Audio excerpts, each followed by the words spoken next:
कक्षा 11 के सभी विद्यार्थियों का हिंदी की कक्षा में स्वागत है। मैं डॉक्टर वीरेंद्र शुक्ल। आज हम पढ़ रहे हैं आपके काव्यखंड का सबसे महत्वपूर्ण पाठ आपकी हिंदी नाम की पुस्तक का काव्यखंड का, जिसके रचयिता हैं गोस्वामी तुलसीदास। तो गोस्वामी तुलसीदास, ये आपका चौथा पाठ है, सबसे महत्वपूर्ण पाठ है। भरत महिमा, कवितावली और दोहावली, तीन शीर्षक से कविताएं हैं। सबसे महत्वपूर्ण पाठ है, तो इसलिए गोस्वामी तुलसीदास पर आपका विशेष फोकस होना चाहिए। एक न एक प्रश्न आपकी परीक्षा में गोस्वामी तुलसीदास से जरूर पूछा जाएगा। तो सबसे पहले इनका जीवन परिचय। अब आप संक्षेप में इनका पूरा जीवन परिचय देख लीजिए। और जो ये बॉक्स बना हुआ है ना, ये बॉक्स कि कवि का जन्म कब हुआ, माता पिता का क्या नाम था, जन्म किस स्थान पर हुआ, बचपन का क्या नाम था, उनका प्रमुख ग्रंथ क्या है, उनकी पत्नी का क्या नाम था, उन्होंने अपने जीवन में क्या किया, ये कुछ महत्वपूर्ण चीजें आप देखते जाइए। जीवन परिचय आप लगभग 12 से 14 लाइन में लिखना है। अब देखो, जीवन परिचय लिखने में क्या है कि जैसे एक दोहा है, ये आपने अगर ये दोहा लिख दिया, इसे कहते हैं कोटेशन, उद्धरण। तो उद्धरण आपको बहुत अच्छे अंक दिलाता है। अच्छे अंक लेने के लिए आपको उद्धरण जरूर लिखना है। देखें, इनके जन्म के संबंध में निम्न दोहा प्रसिद्ध है। 1554 विषय कालिंदी के तीर, श्रावण शुक्ला सप्तमी तुलसी धर्यो शरीर। तुलसी धर्यो शरीर मतलब तुलसी ने शरीर धारण किया। अब दूसरा दोहा देख लीजिए कि संवत 1680 अस्सी गंग के तीर, श्रावण कृष्णा तेज सन तुलसी तज्यो शरीर। तुलसी तज्यो शरीर, यहां तुलसी ने अपना शरीर त्याग दिया, छोड़ दिया। तो ये दोनों दोहे याद कर लीजिए और एक शुरुआत में लगा दीजिए उनके जन्म के समय और एक अंत में लगा दीजिए उनके मृत्यु के समय। आपको पूरे के पूरे अंक मिल जाएंगे, एक भी अंक कटेगा नहीं। आगे बढ़ते हैं। अब इनकी जो प्रमुख रचनाएं हैं, जैसे कुछ बच्चे क्या करते हैं, रचनाएं नहीं लिखते। भाई, हम रचनाओं के कारण ही किसी कवि या लेखक को जानते हैं। तो जब आप रचनाएं नहीं लिखोगे तो जीवन परिचय लिखने का फायदा क्या है। तो रचनाएं देखिए। ये राम के भक्त थे, इनकी भक्ति दास्य भाव की थी। ये बड़ी इंपॉर्टेंट चीज है। इनकी भक्ति दास्य भाव की थी, अपने आप को दास मानते थे भगवान का और उन्हें अपना प्रभु मानते थे। इन्होंने अपने प्रसिद्ध ग्रंथ रामचरितमानस की रचना आरंभ की। इसमें राम के चरित्र का वर्णन है। और अन्य देख लीजिए, जानकी मंगल, पार्वती मंगल, रामलला नहछु, रामाज्ञा प्रश्न, वरवे रामायण, वैराग्य संदीपनी, कृष्ण गीतावली, दोहावली, कवितावली, गीतावली, विनय पत्रिका आदि। अब महत्वपूर्ण बात क्या है, विनय पत्रिका की भाषा ब्रज है, ब्रज भाषा है, और रामचरितमानस की भाषा अवधी है। आपको इस बात को बिल्कुल क्लियर कर लेना है कि रामचरितमानस की भाषा अवधी है और विनय पत्रिका की भाषा ब्रज है। ये दोनों प्रमुख कभी कभी आ जाता है, ये प्रश्न, इस पर आधारित प्रश्न आ जाता है। तो आप इनका जीवन परिचय तैयार कर लीजिएगा। अब हम सीधे कविता में पहुंचते हैं, जिसकी व्याख्या आएगी और कविता आएगी और उस पर आधारित 5 प्रश्न आएंगे। लेकिन प्रिय छात्राओं, अगर आपको कविता की व्याख्या नहीं आती तो आप प्रश्न का उत्तर नहीं दे पाएंगे। इसलिए कायदे से कविता की व्याख्या समझ लीजिए। अब देखो, इनकी कविता है भरत महिमा। भरत महिमा ये रामचरितमानस से लिया गया है और बहुत महत्वपूर्ण है। इसमें से जो महत्वपूर्ण कविता है हम उसे पढ़ेंगे।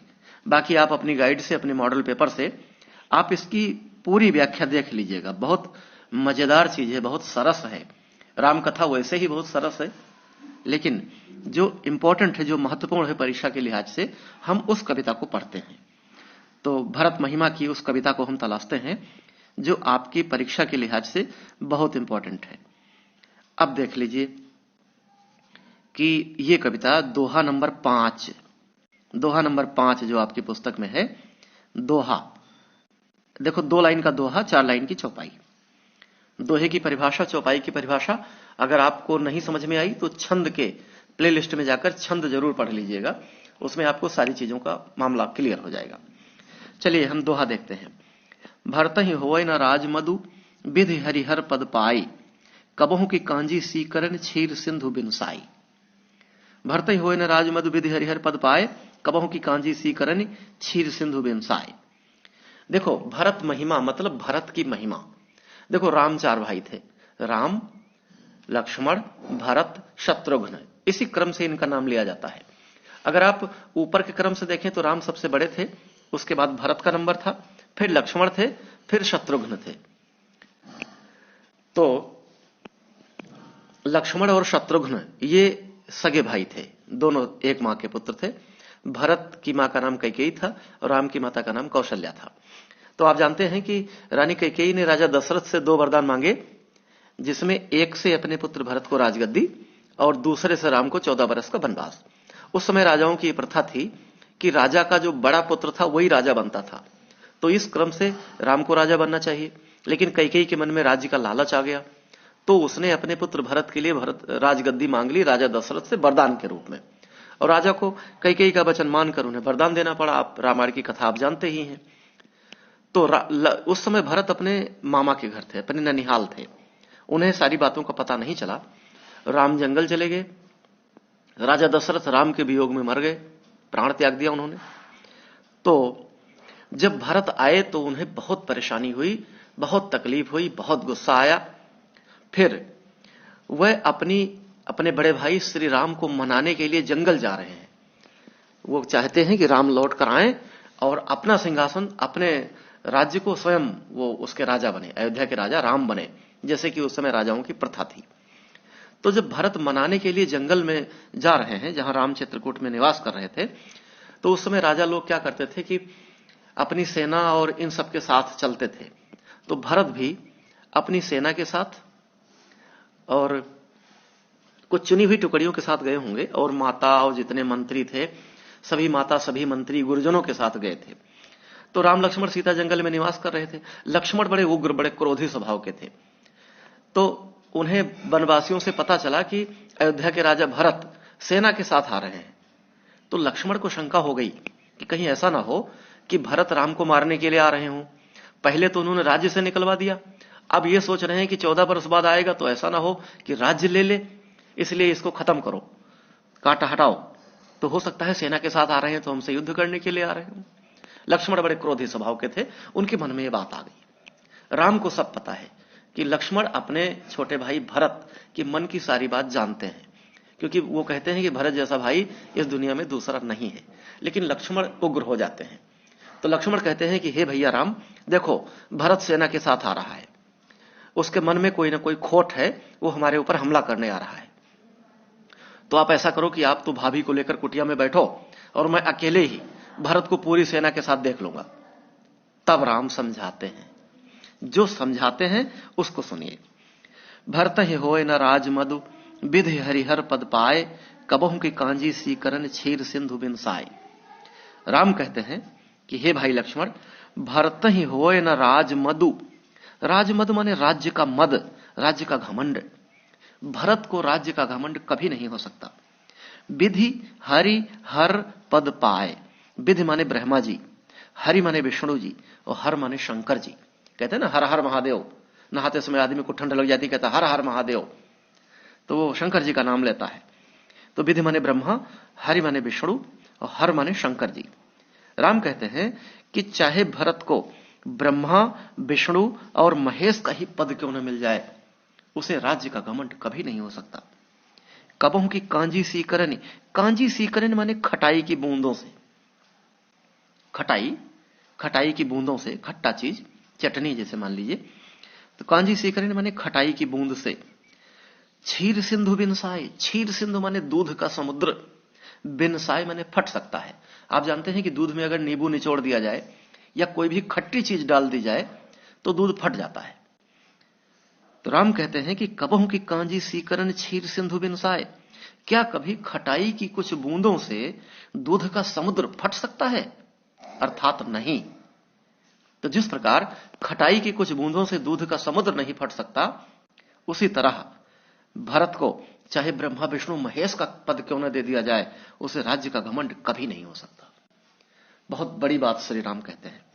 लक्ष्मण को समझाते हुए कहते हैं कि हे लक्ष्मण, भरत को चाहे ब्रह्मा विष्णु महेश का पद क्यों न दे दिया जाए, उसे राज्य का घमंड कभी नहीं हो सकता। मैं उसे बहुत अच्छी तरह से जानता हूं। क्या कभी खटाई की कुछ बूंद से दूध का समुद्र फट सकता है? अर्थात नहीं। तो भरत दूध के समुद्र हैं और राज्य उनके लिए खटाई की बूंद है। भरत को राज्य का घमंड कभी नहीं हो सकता, हे भाई लक्ष्मण तुम निश्चिंत रहो। आगे अपनी बात को और तर्क से श्री राम लक्ष्मण के समक्ष प्रस्तुत करते हैं। क्या कहते हैं कि तिमिर तरुण तरनी मकु गिलई, गगन मगन मकु मेघ ही मिलई। तिमिर माने अंधकार, तरुण माने युवा, तरनी माने सूरज, मकु गिलई। राम कहते हैं कि हे भाई लक्ष्मण, चाहे दोपहर के तपते हुए सूरज को अंधकार निगल जाए। देखो ऐसा कभी नहीं हो सकता कि दोपहर का जो प्रचंड सूर्य होता है, पूरी ऊर्जा के साथ तपता है, पूरे संसार को अपनी ऊर्जा से वो ऊर्जित कर देता है, ऐसे सूरज को कोई अंधकार नहीं निगल सकता। लेकिन राम कहते हैं कि चाहे तिमिर दोपहर के तपते हुए सूरज को निगल जाए, गगन मगन मकु मेघ ही मिलई, चाहे गगन ये जो नीला वाला आकाश है, अंतरिक्ष है, ये बादलों में मिल जाए, ऐसा कभी नहीं होता। बादल तो बहुत नीचे होते हैं, अंतरिक्ष अनंत आकाश में है, पता ही नहीं कहां है वो। तो श्री राम कहते हैं कि चाहे आकाश बादलों में मिल जाए, मेघों में मिल जाए, तो दो बातें कहते हो कि चाहे दोपहर के तपते हुए सूरज को अंधकार निगल ले, चाहे नीला आसमान बादलों में खो जाए। गो पद जल बूढ़ई घट जोनी, घट जोनी माने घट योनि से जिनका जन्म हुआ हो, ऐसे महर्षि अगस्त जी माने जाते हैं। एक ऋषि थे महर्षि अगस्त जी, उन्हें घट जोनी कहते हैं। गो पद जल बोड़े घट जोनी, गो माने गाय, पद माने पैरों के, जल माने पानी में, बोड़े माने डूब जाएं। चाहे महर्षि अगस्त गाय के खुर के बने हुए गड्ढे के जल में डूब जाएं। आप कल्पना कीजिए कि कोई गीली जमीन हो, गाय वहां अपना पैर रख दे तो छोटा सा गड्ढा हो जाता है जिसमें 200-250 ग्राम पानी आ जाता है। तो क्या गाय के खुर से या गाय के पैर से बने हुए गड्ढे में अगस्त जी डूब सकते हैं? अब आपको आपके मन में ये इच्छा हो गई होगी कि अगस्त जी की ही चर्चा क्यों आई? क्योंकि एक कथा के अनुसार अगस्त जी समुद्र के किनारे बैठे तपस्या कर रहे थे। तो टिटिहरी एक पक्षी होता है, टिटिहरी एक पक्षी होता है, नर और मादा दोनों टिटिहरी होते हैं। तो टिटिहरी अपना घोंसला बनाती है या बनाता है, जो कह लीजिए। तो हम मादा की बात करें तो टिटिहरी अपना घोंसला बनाती है तालाबों में जो वनस्पतियां पेड़ पौधे उगे होते हैं उन्हीं में वो अपना घोंसला रखती है, नदियों में, समुद्र के किनारे। तो एक टिटिहरी ने एक कथा के अनुसार समुद्र के किनारे अपना घोंसला बना रखा था। अब एक दिन समुद्र में ज्वार आया, पानी बढ़ चला और टिटिहरी के अंडे बह गए। अब टिटिहरी बड़ी रोई चिल्लाई। उसने समुद्र के किनारे बैठे सारे महात्माओं से प्रार्थना की कि महाराज मेरे अंडे बच्चे को बचा लीजिए, समुद्र तो बहाए ले जा रहा है। अब कौन सा महात्मा समुद्र की लहरों को रोक लेगा? फिर वो महर्षि अगस्त के पास गई, कहा महाराज आप सबसे बड़े तपस्वी हैं, आप मेरे बच्चे को बचा लीजिए। तो महर्षि अगस्त बहुत बड़े तपस्वी थे, उन्हें टिटिहरी पर दया आ गई और उन्होंने अपने योग की शक्ति से, अपनी तपस्या के बल पर समुद्र को डांटा। समुद्र कहां मानने वाला था? तो महर्षि अगस्त ने कथा के अनुसार समुद्र पी लिया, जिससे टिटिहरी के अंडे बच्चों की रक्षा हुई, समुद्र सूख गया, ऐसी कथा आती है। अब बाद में भाई इतना पानी कहां से पचावें? तो पानी पचा ना पाए और फिर पेशाब से पानी को निकाल दिया, इसीलिए कहते हैं समुद्र खारा हो गया। तो कथा के अनुसार महर्षि अगस्त ने समुद्र पी लिया था। अब बात समझ लीजिए कि गो पद जल बोड़े घट जोनी, चाहे समुद्र को पी लेने वाले महर्षि अगस्त जी गाय के पैरों से बने हुए गड्ढे के जल में डूब जाएं, अर्थात ऐसा कभी नहीं होगा। सहज क्षमा बर उछाड़े छोनी, छोनी माने धरती, चाहे धरती अपनी सहज क्षमाशीलता को त्याग कर उलट पलट जाए। आप जानते हैं कि धरती कितनी क्षमाशील है, चाहे जितना बोझा धरती पर लाद दीजिए, आप बड़ी बड़ी बिल्डिंग खड़ी कर लीजिए, बड़ी मशीनें डाल दीजिए, लेकिन धरती कभी इनकार नहीं करती, बड़ी क्षमाशील होती है। तो श्री राम का तर्क देखिए। और तीसरा देखिए, तीसरी लाइन, मसक फूंक मक मेरु उड़ाई। मेरु माने सुमेरु पर्वत, ये वाला, और मसक माने मच्छर, चाहे मच्छर की फूंक से सुमेरु पर्वत उड़ जाए। हास्य रस है। होए न नृप मधु भरत ही भाई, लेकिन हे भाई भरत को राज्य का घमंड कभी नहीं हो सकता। अब देखें, राम ने 3-4 तर्क दिया है, 3-4 उदाहरण दिए हैं लक्ष्मण को। देखिए, फिर से देखिए कि श्री राम कहते हैं तिमिर तरुण तरुणी में को गिलई, चाहे दोपहर के तपते हुए सूर्य को अंधकार निगल ले, चाहे नीला गगन बादलों में घुल जाए, मिल जाए, चाहे गाय के पैरों से बने हुए गड्ढे के जल में समुद्र को पी लेने वाले महर्षि अगस्त्य जी डूब जाएं, चाहे धरती अपनी सहज क्षमाशीलता को त्याग दे, दुनिया उलट पलट जाए, चाहे मच्छर की फूंक से सुमेर पर्वत उड़ जाए, हे भाई, लेकिन भरत को राज्य का घमंड कभी नहीं हो सकता। लखन तुम्हार शपथ पे तो आना, हे लक्ष्मण, तुम्हार शपथ, तुम्हारी शपथ है, तुम्हारी कसम है मुझे, और पितु आना, और पिताजी के आन बान शान की कसम, हे लक्ष्मण तुम्हारी कसम और पिताजी के आन बान शान की कसम, सुच सुबंधु नहीं भरत समाना। भरत जैसा सुंदर भाई, भरत जैसा अच्छा भाई इस दुनिया में दूसरा कोई नहीं है। सगुन खीर अवगुण जल ताता, मिले रचय परपंच विधाता। सगुन खीर, खीर माने दूध, क्षीर कहते हैं, क्षीर कक्षा वालाक्षा बड़ी रा, क्षीर, क्षीर माने दूध है। तो गुण रूपी दूध और अवगुण रूपी जल लेकर मिले रचय परपंच विधाता, विधाता ने इस दुनिया की रचना की है। विधाता ने गुण रूपी दूध और अवगुण रूपी पानी लेकर इस धरती की रचना की है। भरत हंस रविवंश तड़ागा, जन्म कीन गुण दोष विभागा। भरत एक ऐसा हंस है जिसने सूर्य वंश रूपी तालाब में जन्म लेकर गुण और दोष का सम्यक विभाजन किया है। अब यहां भरत को हंस क्यों बताया गया, इस बात को भी जरा समझ लीजिए।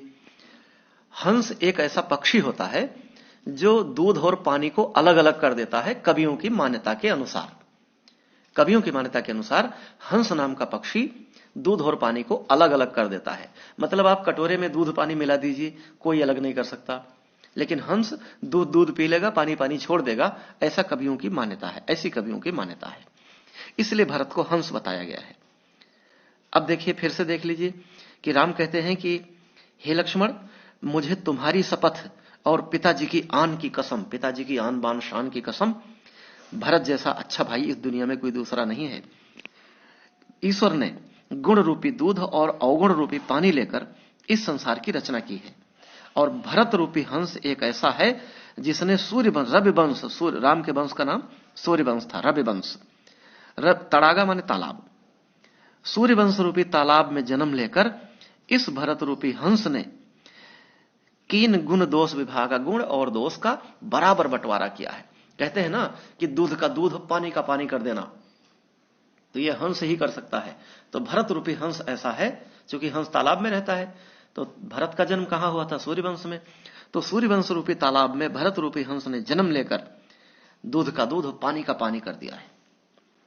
नहीं गहि गुण पय तज अवगुण बारी, पय माने दूध और बारी माने वारी, पानी। भरत ने क्या किया कि गहि गुण पय, गुण रूपी दूध को उसने ग्रहण कर लिया है, तज अवगुण बारी, और अवगुण रूपी पानी को उसने छोड़ दिया है। निज जस जगत कीन उजियारी, और अपना यश, अपना नाम, अपनी कीर्ति पूरे संसार में भरत ने फैलाई है। कहत भरत गुणशील स्वभाव, भरत के गुणशील और स्वभाव को कहते हुए प्रेम पयोधि मगन रघुराऊ, रघुनाथ मतलब श्री राम प्रेम के समुद्र में मग्न हो गए, डूब गए, मतलब भरत के प्रेम में खो गए। तो अब एक बार आप पूरे का सारांश देख लीजिए, दोहा देखिए। जब लक्ष्मण ये शंका प्रकट करते हैं कि हे भैया राम, देखो लक्ष्मण पूरी सेना के साथ जंगल में आ रहे हैं, हमें सूचना मिली है, कहीं ऐसा ना हो कि उसने पहले तुम्हें राज्य से निकाल दिया और अब पूरी सेना के साथ हमला करने आ रहा हो। तब राम लक्ष्मण को समझाते हैं कि हे भाई लक्ष्मण, भरत को राज्य का घमंड नहीं हो सकता, चाहे उसे ब्रह्मा विष्णु महेश का ही पद क्यों न मिल जाए। क्या कभी खटाई की कुछ बूंदों से दूध का समुद्र फट सकता है? अर्थात नहीं। तो जिस प्रकार खटाई की बूंदों से दूध का समुद्र नहीं फट सकता, उसी तरह भरत बहुत महान है, उसका मन बहुत बड़ा है, उसका दिल बहुत विशाल है, उसके मन में राज्य का घमंड कभी नहीं हो सकता।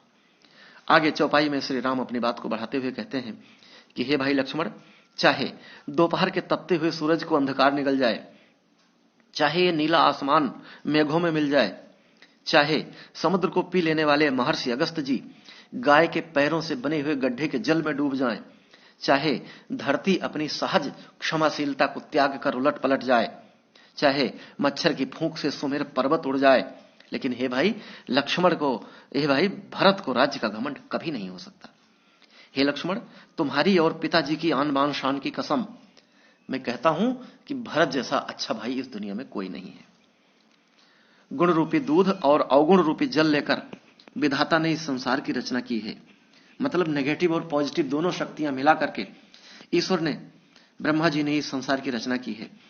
और भरत रूपी हंस, जिसने रविवंश रूपी तालाब में जन्म लिया है और उसने दूध का दूध पानी का पानी कर दिया है।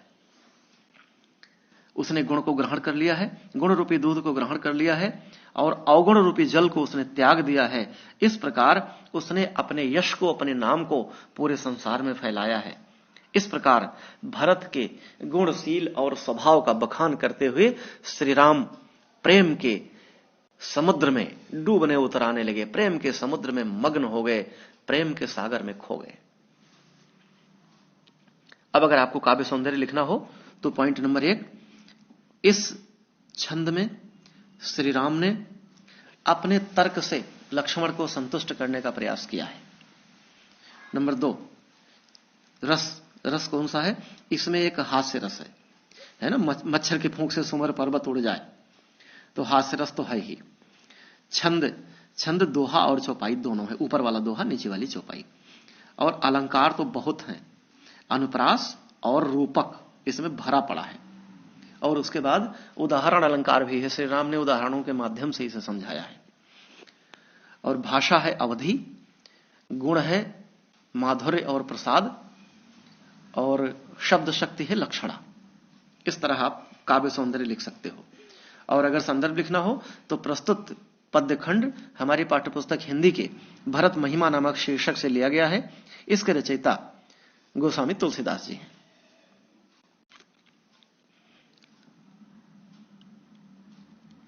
तो इस तरह से हमने यह पूरा पढ़ लिया है। और आगे अगला दोहा, हम छठा दोहा पढ़ते हैं, जल्दी से पढ़ लेते हैं। जो महत्वपूर्ण है वो तो हमने पढ़ लिया। छठा देखिए, सुन रघुबर बानी विविध देख भरत पर हेतु, सकल सराहत राम सो प्रभु को कृपा निकेतु।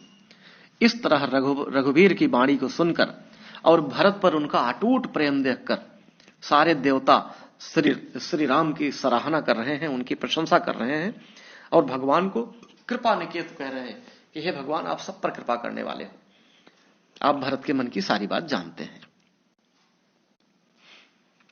अब देवता कहते हैं, सारे देवता कहते हैं कि जो न होत जग जन्म भरत को, सकल धर्म धुर धरन धरत को, कविकुल अगम भरत गुण गाथा, को जाने तुम बिन रघुनाथा, लखन राम सिय सुन सुरबानी, अति सुख लहौ न जाय बखानी, यहां भरत सब सहित सहाय, मंदाकिनी पुनीत नहाए।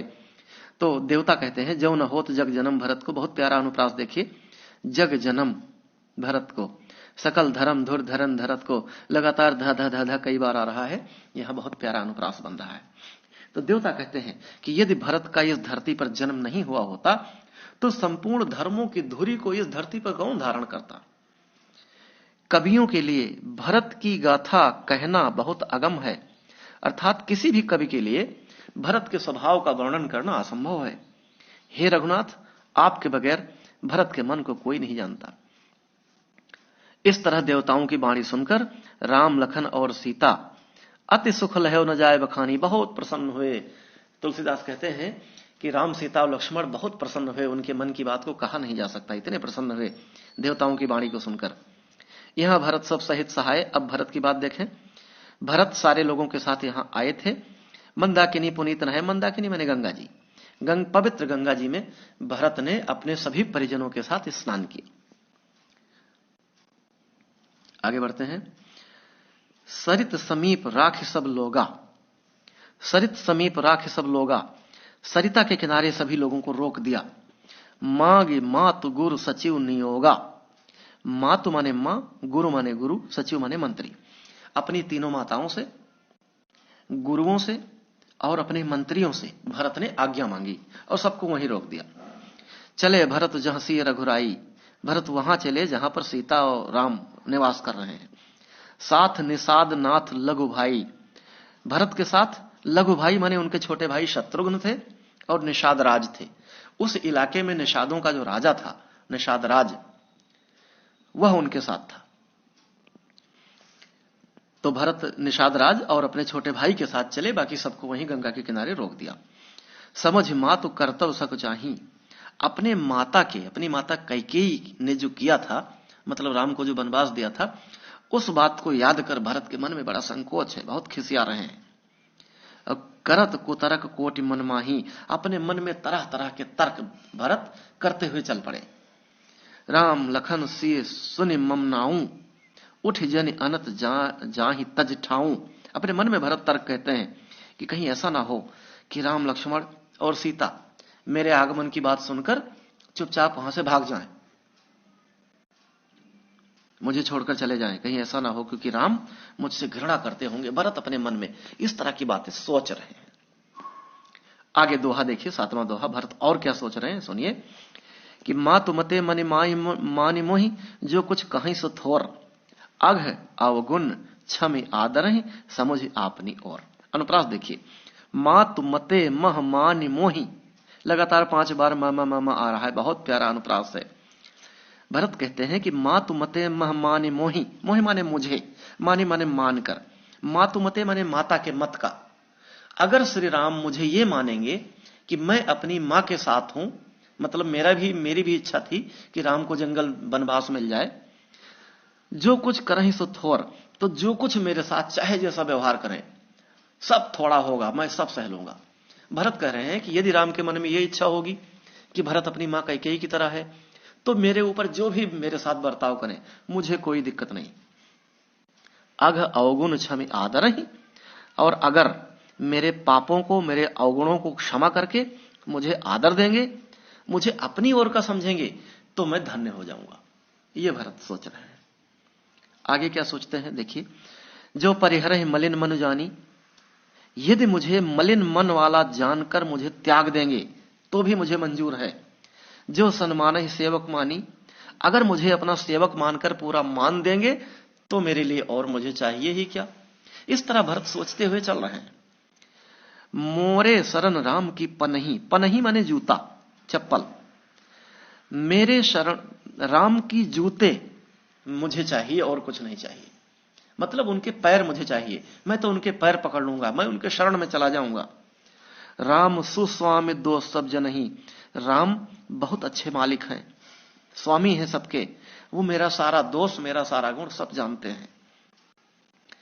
जग जस भाजन चातक मीना, चातक और मीना, चातक माने चातक पक्षी होता है और मीन माने मछली होती है। ये दोनों पानी से बहुत प्रेम करते हैं। मछली पानी से निकाल दीजिए मर जाएगी। चातक स्वाति नक्षत्र की पानी की बूंद से बहुत प्रेम करता है। कवियों के अनुसार सिर्फ वो स्वाति नक्षत्र का ही पानी पीता है और किसी का पानी नहीं पीता। तो संसार में चातक और मछली ये दोनों बहुत प्रचंड प्रेमी माने गए हैं, अनन्य प्रेमी माने गए हैं। नेम प्रेम निज निपुण प्रवीणा, अनुप्रास देखिए, नेम प्रेम निज निपुण प्रवीणा, ये अपने नियम में और प्रेम में बड़े प्रवीण हैं। भरत अपने मन में सोच रहे हैं कि इस संसार में चातक और मछली दोनों अपने नियम और प्रेम में बड़े प्रवीण हैं। असमन गुणत चले मग जाता, इस तरह भरत अपने मन में गुणगान करते हुए श्री राम का चल रहे हैं। सकुच स्नेह शिथिल सब गाता, और श्री राम के प्रेम में इतने मग्न हैं कि उनका शरीर शिथिल हो रहा है। तो जब आगे फिर से देख लीजिए कि राम से मिलने के लिए जब भरत अपने मन जाते हैं तो अपने मन में विचार करते हैं कि श्री राम चाहे मुझे मलिन मन वाला समझकर मेरा त्याग कर दें, चाहे सेवक मानकर अपना सम्मान करें, मेरे शरण में तो उनकी जूतियां ही हैं। मतलब मैं उनके चरणों को ही देखूंगा, चाहे मुझे पैरों से भी प्रहार करें वो, मुझे तो उनके पैर ही चाहिए, मुझे उनके शरण में ही जाना है। वह एक उत्तम स्वामी है, मेरा गुण दोष सब वो जानते हैं। इस संसार में नाम तो सिर्फ चातक और मछली का ही है, चातक और चातक पक्षी और मछली, जो अपने नियम और प्रेम को सदैव बनाए रखते हैं, दूसरा और कोई नहीं है। इस प्रकार भरत जी सोचकर रास्ते में चले जा रहे हैं और श्री राम के प्रेम के कारण उनके सारे शरीर शिथिल हो रहे हैं, उनका शरीर शिथिल हो रहा है। फेरत मनहु मातु कृत खोरी, अपनी माता के कार्यों को अपने मन में स्मरण कर रहे हैं। चलत भगत बल धीरज धोरी, और अपनी श्री राम की भक्ति के बल पर आगे बढ़ते जा रहे हैं। जब समझत रघुनाथ स्वभाव, जब श्री राम के स्वभाव का स्मरण करते हैं, तब पथ परत उताउल पाऊ, तो पथ पर उनके पैर जल्दी जल्दी बढ़ने लगते हैं। देखिए बड़ा भावुक प्रसंग है कि जब श्री राम के स्वभाव को मन में याद करते हैं तो उनके पैर जल्दी जल्दी पड़ने लगते हैं कि मैं जल्दी चलकर भाई से अपने मिलन करूं, उनके दर्शन करूं। और जब माता के कर्मों की बात याद करते हैं तो ढीले हो जाते हैं कि भैया बड़ा मुश्किल है। भरत दशा ते ही अवसर कैसी, बहुत प्यारी बात है। भरत दशा ते ही अवसर कैसी, तुलसी लिखते हैं कि ऐसे अवसर पर भरत की कैसी दशा है। जल प्रवाह जल अल गति जैसी, अल माने भंवरा, जैसे जल के बहाव में कोई भंवरा गिर जाए तो वो कुछ नहीं कर सकता, पानी के बहाव में लगातार बहता जाता है।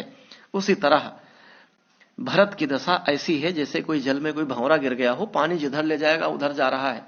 उसी तरह से राम की भक्ति रूपी पानी में, राम के भक्ति रूपी पानी में बहते हुए भरत जी उधर ही खींचे चले जा रहे हैं जिधर श्री राम का निवास है। देख भरत पर सोच स्नेहू, भा निषाद ते समय विदेहू। भरत की ऐसी दशा को देखकर निषाद राज भी उस समय विदेह हो गया, अर्थात अपने शरीर की सुधि बुद्धि भूल गया। तो इस तरह इस पूरे पाठ को पढ़ लीजिएगा। मैंने आपको ये 2 कविताएं पढ़ाई हैं, दोनों मेरे हिसाब से बहुत इंपॉर्टेंट है, परीक्षा की दृष्टि से महत्वपूर्ण है। तो आप इन दोनों को बिल्कुल अच्छी तरह से तैयार कर लीजिएगा। थोड़ी अवधि है, जो हमारे विद्यार्थी अवधि क्षेत्र के हैं उनके लिए तो बहुत आसान है, एक बार दोहरा लेंगे सारा मामला क्लियर हो जाएगा। और जो ब्रज और खड़ी बोली क्षेत्र के हैं उन हमारे विद्यार्थियों के लिए थोड़ा सा मुश्किल है। लेकिन आप ये रामचरितमानस है, सुंदरकांड का पाठ तो आपके घर में होता ही होगा। वैसे भी रामचरितमानस दुनिया की सबसे अच्छी पुस्तक है, विश्व की सबसे अच्छी पुस्तक है रामचरितमानस। और तुलसीदास विश्व के सर्वश्रेष्ठ कवि हैं, उनके जैसा कोई नहीं। तो बात को आप कठिन मत समझिएगा और एक बार अपनी किताब सामने रखकर लगातार इस बात को दोहरा लीजिएगा, बस बात क्लियर हो जाएगी। और भरत महिमा ये जो आपका शीर्षक है ये पूरा हो रहा है। इसके बाद कवितावली से लंका दहन आएगा और फिर गीतावली और दोहावली। तुलसी के सारे इंपॉर्टेंट हैं, कवितावली, गीतावली, दोहावली, ये तीनों मैं अगली कक्षा